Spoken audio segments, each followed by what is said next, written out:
সবাই কেমন আছেন? আশা করছি সবাই ভালো আছেন। আজকে আমি আপনাদের সাথে আলোচনা করব আপনাদের গণিত বইয়ের ৭ম অধ্যায় অর্থাৎ সেট ও ফাংশন উক্ত অধ্যায়ের অঙ্কগুলো নিয়ে। সেট, যেহেতু আমি সেট থেকে করাচ্ছি, সেট জিনিসটা কি? সেট কাকে বলে? বাস্তব বা চিন্তা জগতের সুসংজ্ঞায়িত বস্তুর সমাবেশ বা সংগ্রহকে সেট বলে। অর্থাৎ কোনো বস্তুর একত্রিত ও সুসংজ্ঞায়িত রূপকে সেট বলা হয়। যেমন অষ্টম শ্রেণীর বইয়ের সেট তোমাদের এক সেট বইয়ে কি কি আছে? গণিত, ইংরেজি, বাংলা, বিজ্ঞান, বাংলাদেশ বিশ্ব পরিচয়, আইসিটি, ইসলাম ধর্ম, শারীরিক শিক্ষা, যা যা আছে সবগুলা মিলে হলো এক সেট বই। ঠিক একইভাবে আমি যদি একটি ডিনার সেটের কথা বলি, ডিনার সেটে কি কি আছে? কাপ আছে, ফ্রিজ আছে, চামচ আছে, প্লেট আছে, এরকম আরো অনেক জিনিস আছে। সবগুলা মিলাই হলো একটা ডিনার সেট। মেয়েদের গহনার সেটের যা যা থাকার দরকার সবগুলা মিলে একটা সেট। ঠিক একইভাবে এ সেট, এ সেটের মধ্যে কি কি রাখতে পারি? A B C D. অর্থাৎ এ সেটের উপাদান সমূহ হলো, এগুলাকে বলা হয় উপাদান, সদস্য বা এলিমেন্টস। অর্থাৎ এ সেটের উপাদান সমূহ হলো এ বি সি ডি। ঠিক একইভাবে বাংলাদেশের নদী যেগুলো আছে সেগুলাকে নিয়েও আমরা একটা সেট তৈরি করতে পারি। যেমন পদ্মা, মেঘনা, যমুনা আর অন্যান্য যা আছে সবগুলা মিলাই হলো বাংলাদেশের এক সেট নদী। তাহলে একটা বিষয় খেয়াল রাখবে, এখানে যে সেটের উপাদান হবে অর্থাৎ এ, এ হলো বড় হাতের, আর উপাদান সমূহ যা থাকবে, সদস্য যা থাকবে সেগুলো হবে ছোট হাতের। অর্থাৎ সেটের উপাদান সমূহ ছোট হাতের অক্ষর হয়। তাহলে আশা করছি সেট কি জিনিস সেটা তোমরা মোটামুটি বুঝতে পারছো। এরপর সেট প্রকাশের দুইটা পদ্ধতি আছে। একটাকে বলা হয় সেট গঠন পদ্ধতি, আর একটা হলো সেট তালিকা পদ্ধতি। অর্থাৎ দুইটা পদ্ধতিতে সেট গঠন করা যায়। আজকে তোমাদেরকে আমি ওই পদ্ধতিগুলো দেখাই দিব। এরপরে অসীম সেট আছে, সসীম সেট আছে। এরপর আরো অনেকগুলা বিষয় আছে সেট নিয়ে, সেগুলো আমি পর্যায়ক্রমে তোমাদের ক্লাস ভিত্তিক বিষয়টা বুঝাই দিব, তাহলে তোমরা খুব সহজে বিষয়গুলো আয়ত্ত করতে পারবে। অসীম সেট অর্থাৎ যে সেটের উপাদান সমূহের কোনো শেষ নেই। অসীম, যার কোনো সীমা নেই, যার কোনো শেষ নেই, সেই সেটের উপাদান সমূহকে একত্রে অসীম সেট বলে। যেমন আমি যদি বলি জোড় সংখ্যার সেট, তাহলে জোড় সংখ্যা শুরু হয় থেকে 2, 4, 6, 8, 10, 12, 14 এভাবে করে চলতেই থাকবে, এর কোনো শেষ নেই। যেহেতু আমি জোড় সংখ্যার সেট বলেছি, কত পর্যন্ত সেটা বলিনি, সেজন্য এটা হলো চলতেই থাকবে, এটাকে বলা হয় অসীম সেট। ঠিক এর নিচে আসে সসীম সেট। সসীম সেট মানে যে সেটের উপাদান সমূহের নির্দিষ্ট সীমা আছে, শেষ আছে, গণনা করা যায়, সেটাকে বলা হয় সসীম সেট। যেমন কি কি? 2, 4, 6, 8, 10, 12। অর্থাৎ বিজোড় সংখ্যা সমূহ যা 14 থেকে ছোট।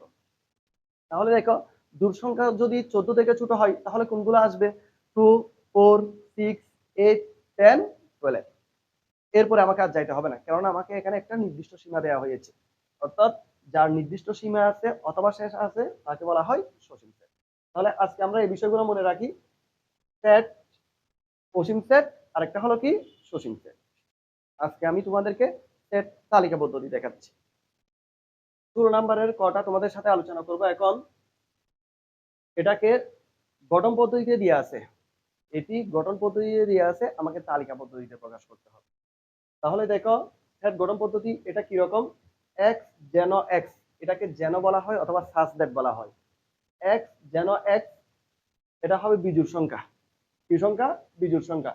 এবং বিজোড় সংখ্যাগুলো হবে 3 থেকে বড়, 15 থেকে ছোট। অর্থাৎ এক্স এর মানগুলো হলো বিজোড় সংখ্যা, এক্স এর মানগুলো হলো বিজোড় সংখ্যা যা 3 থেকে বড় এবং 15 থেকে ছোট। তাহলে এটা নিশ্চয়ই সসীম সেট, কেননা এর শুরুও আছে আবার শেষও আছে, সেজন্য এটা সসীম সেট। এখন দেখো, এটা গঠন পদ্ধতিতে দিয়ে আছে, আমাকে তালিকা পদ্ধতিতে প্রকাশ করতে হবে।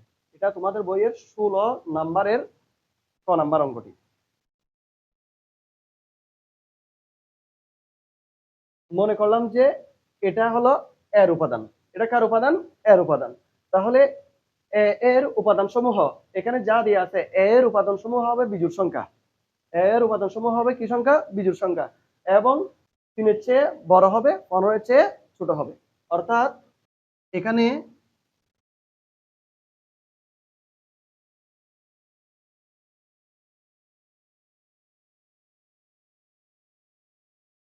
এখানে সেটের উপাদান সমূহ হবে বিজোড় সংখ্যা, যেটা এখানেও লেখা আছে, এবং যা যা 3 থেকে কি হতে হবে বড়, 3 থেকে বড়, কিন্তু 15 থেকে ছোট, 15 থেকে ছোট। অর্থাৎ সেটের উপাদান যা লিখবো সেগুলা বিজোড় সংখ্যা হবে এবং 3 থেকে বড় হবে, 15 থেকে ছোট হবে। সুতরাং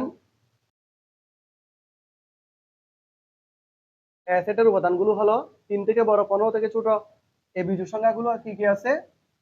5, 7, 9, 11, 13।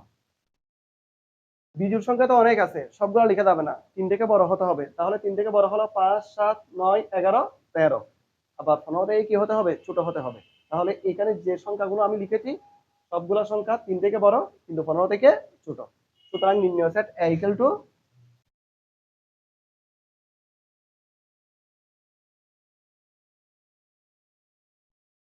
5, 7, 9, 11, 13। এই যে এটা ছিল সেট গঠন পদ্ধতি। সেট গঠন পদ্ধতি থেকে আমি কি পদ্ধতিতে প্রকাশ করেছি? তালিকা পদ্ধতিতে। এভাবে লেখা মানে হলো তালিকা পদ্ধতিতে প্রকাশ করা। আবার অনেক সময় প্রশ্নে এই তালিকা পদ্ধতিটা দেয়া থাকে, তালিকা পদ্ধতি থেকে আমাকে সেট গঠন পদ্ধতিতে প্রকাশ করতে হয়। এটা আমি পরবর্তী ক্লাসে করিয়ে দিব। এই অঙ্কগুলো সহজ। এরপর আমি তোমাদের সাথে 16 নম্বরের আরো একটা অঙ্ক নিয়ে আলোচনা করব। এরপরে ঘ নাম্বার প্রশ্ন নিয়ে আলোচনা করছি। এখানে ঘ নাম্বারে কিন্তু এই ধারাটা দেওয়া আছে, প্রশ্নটা দেওয়া আছে। তো আমি প্রশ্ন না লিখে সরাসরি লিখলাম, মনে করি অথবা ধরি a equal to, অর্থাৎ a সেটের উপাদান সমূহ হবে x, যেন x 3 এর গুণিতক এবং x এটাকে বলা হয় less than 36। অর্থাৎ সংখ্যাগুলো হলো a সেটের উপাদানগুলো হলো 3 এর গুণিতক। 3 এর গুণিতক মানে তুমি সহজভাবে বুঝতে পারো 3 এর নামাতা। 3 একে 3, 3 দুগুণে 6, 3 তারিখে 9, 3 4 12, এভাবে 3 এর নামাতা। এবং 36 এর চেয়ে কি হতে হবে? ছোট হতে হবে। 36 এর চেয়ে ছোট। চিহ্নটা যেদিকে যায় সেদিকে বড়। 36 বড়, আমি বড়, তার মানে তুমি হলে ছোট। 36 এর চেয়ে ছোট হতে হবে। তাহলে এখানে লিখতে পারি, এখানে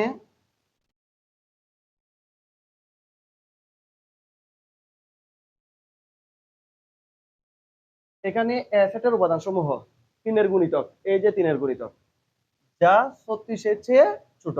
যেহেতু এখানে লেখা আছে x less than 36, 36 এর চেয়ে ছোট। তাহলে এর উপাদানগুলো কি কি হতে পারে?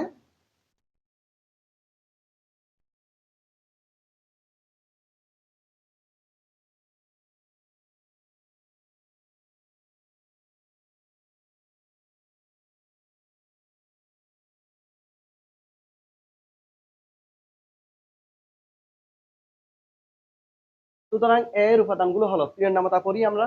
3 একে 3, 3 দুগুণে 6, 3 তারিখে 9, 3 4 12, 15, 18, 21, 24, 27, 30, 33। অর্থাৎ এই সবগুলো সংখ্যাকে 3 দ্বারা ভাগ করা যায়। এগুলাকে বলা হবে 3 এর গুণিতক। তাহলে 3 দ্বারা তো আরো অনেককে ভাগ করা যায়, যেমন 36 আছে, 39 আছে, 42 আছে, 300 আছে। এগুলাকেও 3 দ্বারা ভাগ করা যায়। কিন্তু এগুলা লিখা যাবে না। কেন লিখা যাবে না? এখানে উপাদানগুলো 36 এর চেয়ে কি হতে হবে? ছোট হতে হবে। এজন্য 33 পর্যন্ত। সুতরাং নির্ণয় সেট a equal to